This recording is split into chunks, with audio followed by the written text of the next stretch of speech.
buhay. Kabilang na rito ang isang inang may pangbihirang kwento. Ako po si Janet Tanawan Cadayona, 40 years old. Single mama ko, mayroon akong 2 anak. Yung mga anak ko kasi, mahilig kasing kumanta, yun ang pastime namin. Pag umuwi ako, galing sa work, mag-good time kami, mamamasyal kami, pupunta kami sa mall. Siyempre, kailangan ko magtrabaho kasi single mom nga ako. Malayo ako usually sa anak ko. Wala namang ibang pupuntahan to kundi para sa mga anak ko. Ako po ay Police Community Relations Officer from the Regional Highway Patrol Group, Tacloban City.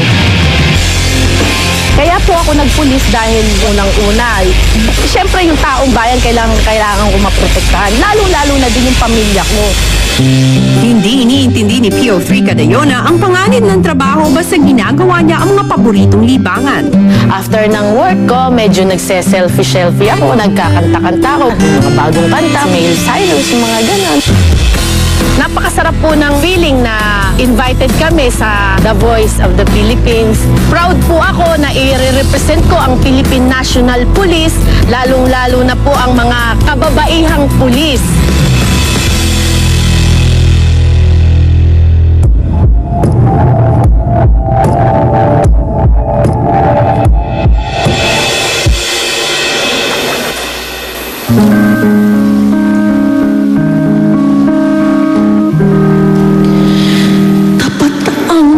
Puso ko at ito'y hindi magbabago.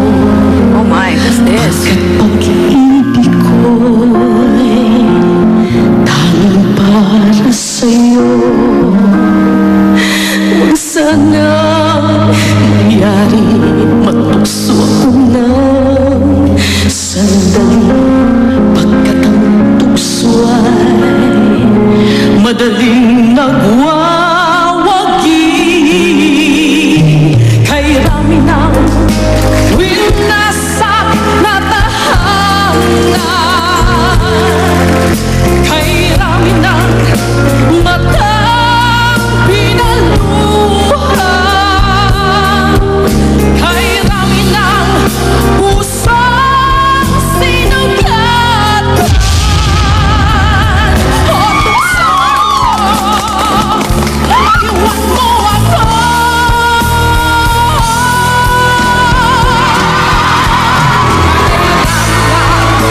Winasak na tahanan, kay rami ng matang pinaluhan, kay rami ng pusang sinugatan. O tukso, layuan mo ako.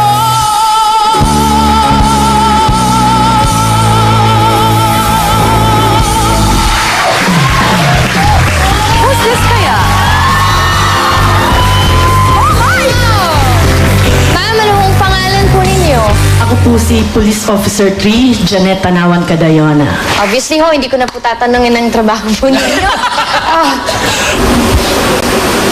Pulis ka ba? Kasi nahuli mo yung buong loob ko. Tapos inaresto mo pa yung puso ko!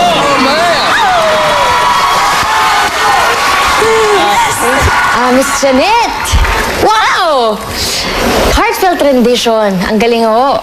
Yung boses ninyo ay talagang season na, pro na. The reason kung bakit hindi ako umikot, kasi pakiramdam ko hindi po ako yung tamang coach para sa inyo. I don't think there's anything else I need to say. Yes, may mga issues nga sa physical stamina na rin na parang para maabot na yung mga ibang mas matataas na nota, kasi parang naririnig ko nahihirapan po kayo din minsan. Pero very physical po naman si Coach Apple sa orientation niya bilang isang miyembro ng Black Eyed Peas na sumasayaw, na kumakanta. Congratulations to making it on Team Apple. He knows what to do with you. So, good luck na sa'yo. Maraming salamat po. Ang nagustuhan ko sa'yo yung mga emotions mo, talagang naramdaman mo yung kanta, yung pag-perform ng awitin na yon. Tapos, I am proud of OPM, so, you know, I'm glad you're in my team. So, welcome and congratulations. There we go. I think that's it. Amoy paus na yata ako. Ay!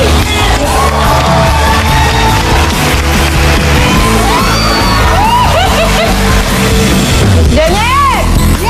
Ang mama!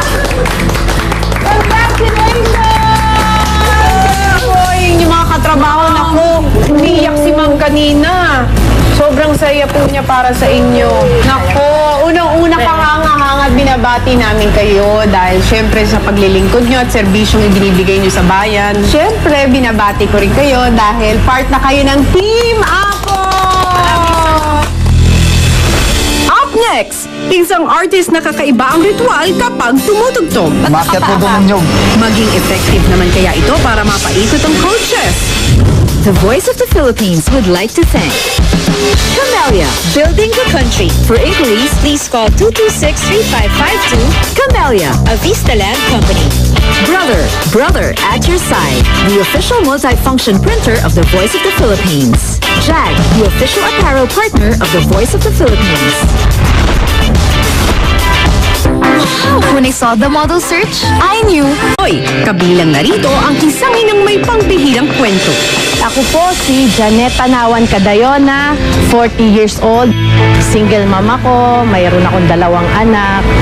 Yung mga anak ko kasi, mahilig kasing kumanta, yun ang pastime namin. Pag umuwi ako, galing sa work,